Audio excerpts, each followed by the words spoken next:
ഇന്ന് ഞാനിവിടെ തയ്യാറാക്കാൻ പോകുന്നത് നാടൻ രീതിയിൽ തയ്യാറാക്കിയെടുത്ത ഒരു മീൻ വറ്റിച്ചതാണ്. ഇതധികം ചേരുവകളൊന്നും ചേർക്കാതെ തന്നെ വളരെ പെട്ടെന്ന് തയ്യാറാക്കിയെടുക്കാൻ പറ്റുന്ന നല്ലൊരു കറിയാണ്. അപ്പോൾ ഇതെങ്ങനെയാണ് തയ്യാറാക്കിയെടുക്കുന്നത് നമുക്ക് നോക്കാം. ഇതിനായിട്ട് ഞാനൊരു ചട്ടി വെച്ച് ഇതിലേക്ക് ഒരു 3 ടേബിൾ സ്പൂൺ വെളിച്ചെണ്ണ ചേർത്ത് കൊടുക്കുകയാണ്. അപ്പോൾ ഈ എണ്ണ ഒന്ന് ചൂടായി വന്നു കഴിയുമ്പോൾ നമ്മൾ ഇതിലേക്ക് കുറച്ച് കടുകൊന്ന് ഇട്ട് കൊടുക്കുകയാണ്. അപ്പോൾ കടുകൊക്കെ നന്നായിട്ട് പൊട്ടി വരുന്നുണ്ട്. കടുക് പൊട്ടിയതിന് ശേഷം നമുക്ക് ഇതിലേക്ക് ഒരു 1/2 ടീസ്പൂൺ ഉലുവയും കൂടെ ചേർത്ത് നന്നായിട്ടൊന്ന് മൂപ്പിക്കാം. ഇനി നമുക്കിതിലേക്ക് വെളുത്തുള്ളി 1 ടേബിൾ സ്പൂൺ, ഇഞ്ചി 1 ടേബിൾ സ്പൂൺ ഇത്രയും ചേർത്ത് നമുക്കിതൊന്ന് നന്നായിട്ട് വഴറ്റാം.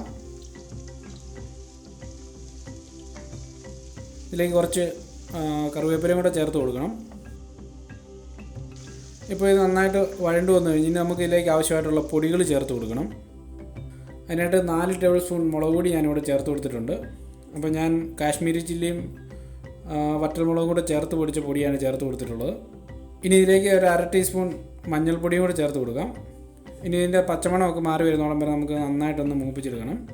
അപ്പോൾ തീ താത്തിയിട്ടതിന് ശേഷം വേണം നമുക്ക് ഇതിലേക്ക് പൊടികൾ ചേർത്ത് കൊടുക്കാനായിട്ട്. ഇപ്പോൾ നമ്മുടെ പൊടികളൊക്കെ നന്നായിട്ട് മൂത്ത് വന്നിട്ടുണ്ട്. ഇനി നമുക്ക് ഇതിലേക്ക് കുറച്ച് പുളിവെള്ളം ചേർത്ത് കൊടുക്കണം. അപ്പോൾ ഞാനൊരു 3-4 കുടംപുളി ഇട്ട് തിളപ്പിച്ച വെള്ളമാണ് ഞാൻ ഇതിലേക്ക് ചേർത്ത് കൊടുത്തിട്ടുള്ളത്. ഇനി അതിന് ശേഷം ഇതിലേക്ക് നമുക്ക് കറിക്ക് ആവശ്യമുള്ള ഉപ്പ് ചേർത്ത് കൊടുക്കാം. നന്നായിട്ട് അതൊന്ന് മിക്സ് ചെയ്ത് കൊടുക്കണം.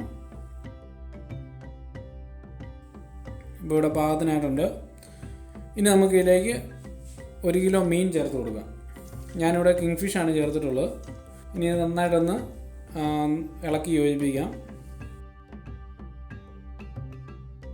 ഇനി നമുക്ക് ഇതിലേക്ക് കുറച്ച് കറിവേപ്പിലയും കൂടെ ചേർത്ത് ഒന്ന് മൂടി വെച്ച് ചെറുതീയിൽ വേവിച്ചെടുക്കാം. നമ്മൾ ഇടയ്ക്കിടയ്ക്ക് ഇതൊന്ന് തുറന്ന് നന്നായിട്ടൊന്ന് ഇളക്കി കൊടുക്കണം.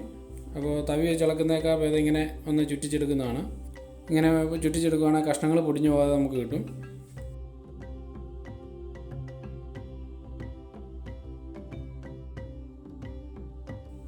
അപ്പോൾ നമുക്ക് ഇതിലേക്ക് വേറെ വെള്ളമൊന്നും ചേർത്ത് കൊടുക്കണ്ട. മീൻ കഷ്ണങ്ങളിൽ നിന്നുള്ള വെള്ളം ഇറങ്ങിയിട്ട് തന്നെ നമ്മുടെ മീൻ കറി ഇവിടെ റെഡി ആയിക്കോളും.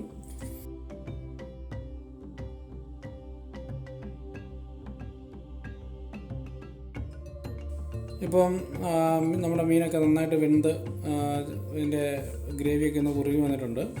ഇനി നമുക്ക് തീ ഓഫ് ചെയ്തതിന് ശേഷം ഇതിലേക്ക് കുറച്ച് കറിവേപ്പില ഇട്ട് ജസ്റ്റ് ഒന്ന് ഇളക്കി കൊടുക്കാം.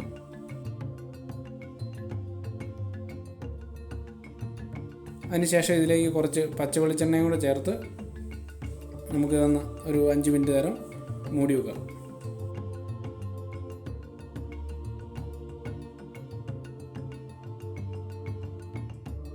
ഇപ്പോൾ നമ്മുടെ മീൻ വറ്റിച്ചത് ഇവിടെ റെഡി ആയിരിക്കുകയാണ്. നല്ല ടേസ്റ്റുള്ളൊരു മീൻ കറിയാണ്.